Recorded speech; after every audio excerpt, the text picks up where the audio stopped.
அடுத்தது, ஹோட்டல் சாப்பாடு சாப்பிடக்கூடாது, வீட்டு சாப்பாடு அமிர்தம். இந்த ஹோட்டல் சாப்பாட்டு வீட்டு சாப்பாட்டுக்கு என்ன வித்தியாசம்னா, ஹோட்டல்ல பெரிய அடுப்புல பெருசா வச்சு சமைப்பாங்க, வீட்டுல குட்டி அடுப்புல குட்டியா சமைப்பாங்களா? நீங்க செக் பண்ணி பாருங்க. ஒரு உணவை எவ்வளவு மெதுவா சூடு பண்றோமோ சத்து நிறைய இருக்கும், எவ்வளவு வேகமா சூடு பண்றோமோ சத்து கம்மியாயிரும். நீங்க கேஸ் ஸ்டவ்ல சமைக்கும் பொழுது சிம்ல வச்சு சமைச்சு பாருங்க, நிறைய எனர்ஜி இருக்கும். பெருசா வச்சு சமைச்சு பாருங்க, சத்து கம்மியா இருக்கும். வீட்டு அடுப்பை விட ஹோட்டல்ல இந்த மாதிரி பெரிய ஃபங்க்ஷன்ல எல்லாம் பாருங்க, பெரிய அடுப்பை வேகமா எரி வச்சு சமைக்கிறாங்களா, அதுலயே எல்லா சத்தும் போயிருங்க. அதனால முடிஞ்ச வரைக்கும் வீட்டு சாப்பாடு சாப்பிடுங்க, ஹோட்டல் சாப்பாடு அவாய்ட் பண்ணுங்க. ஹோட்டல் சாப்பாட்டுல அஜினமோட்டோ சோடா பல்லாம் போட்டிருப்பாங்க, அது டேஸ்ட்டுக்காக பழசு போட்டிருப்பாங்க. பல ஹோட்டல்ல பழையதான் கொடுக்குறாங்க. ஏன்னா அவங்க பிசினஸ் பண்றாங்களா? இன்னைக்கு மீந்து போனதெல்லாம் தூக்கி குப்பையில போடுவாங்க, ஃப்ரிட்ஜுக்குள்ள வச்சு நாளைக்கு கொஞ்சம் கலந்துருவாங்க. ஸோ ஹோட்டல் சாப்பாடு சாப்பிடாதீங்க, அது சத்தே இல்லைங்க.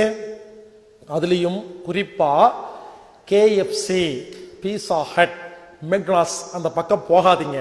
அதுக்கு பேசாம தூக்கு மாட்டி தொங்கிருங்க, ரெண்டு ஒண்ணுதான்.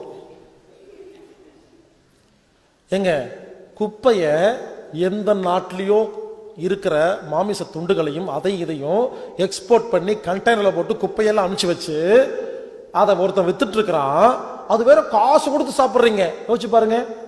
இந்த மாதிரி கடையில போய் சாப்பிடும் பொழுது 5000 ரூபாய் 10,000 பில்லு வருதா? சின்ன சின்ன கடையில போய் பார்த்தா 100 ரூபாய் சாப்பிட்றதுக்கு பில்லு வருதா? இங்க போய் சண்டை, அங்க போய் தேங்க்யூ டீசென்டா கொடுத்தா விஷத்தை குடிக்க வேண்டியது. ஒரு விஷயம் புரியுமா?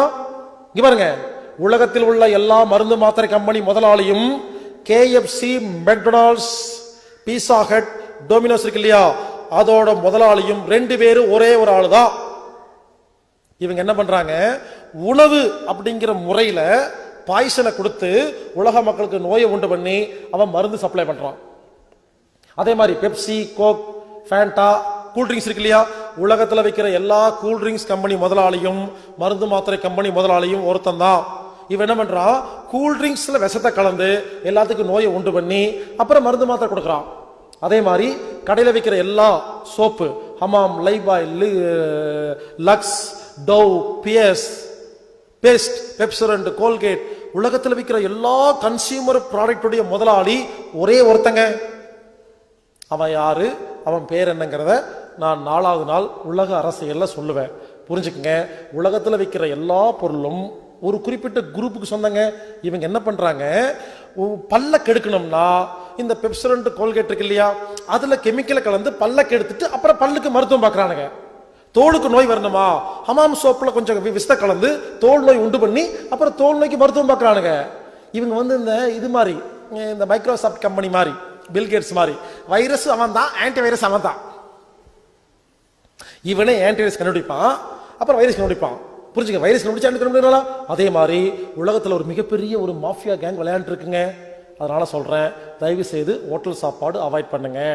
இந்த கேஎஃப்சி, மெக்டானல்ட்ஸ் எல்லாம் ஜாலியா என்னைக்காவது ஃபேஷனா சாப்பிடுங்க, இதுவே பொழப்பா பண்ண வேண்டாம். இப்பெல்லாம் ஃபேஷன் ஆகி போச்சு, சமைக்க வேண்டாம், இன்னைக்கு கேஎஃப்சி போலான்னு ஒரு பெருமை, குப்பையை சாப்பிட்றதுக்கு ஒரு பந்தா. புரிஞ்சுக்குங்க.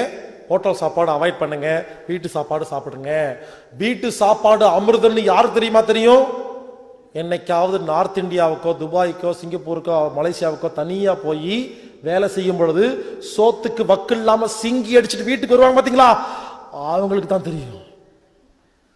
அப்புறம் வந்துட்டு வீட்டில் உட்காந்துட்டு ஒரே ஒரு தயிர் சாப்பாடு கூடாதுன்னு கேட்டு உட்காந்துருப்பாங்க.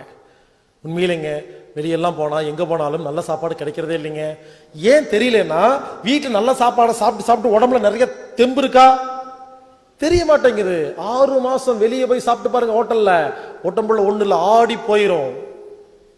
யாராவது வீட்டு சாப்பாடை குறை சொல்லிட்டே சுத்திட்டு இருக்கிறாங்களா, துரத்தி விடுங்க, எங்காவது நார்த் இந்தியாவுக்கு போயிட்டு வரட்டும். அப்புறம் உட்காந்து தக்காளி சாப்பாடு செஞ்சு கொடுன்னு கெஞ்சிட்டு இருக்குங்க. சோ வீட்டு சாப்பாடு அமிர்தம், ஹோட்டல் சாப்பாடு சரியில்லை. சாப்பிடுங்க, வேண்டான்னு சொல்ல, அதுவே ஒரு பொழப்பா செய்ய வேண்டாம். ஜாலியா, ஏதோ ஜாலியா என்னைக்காவது ஃபேஷனா சாப்பிடுங்க.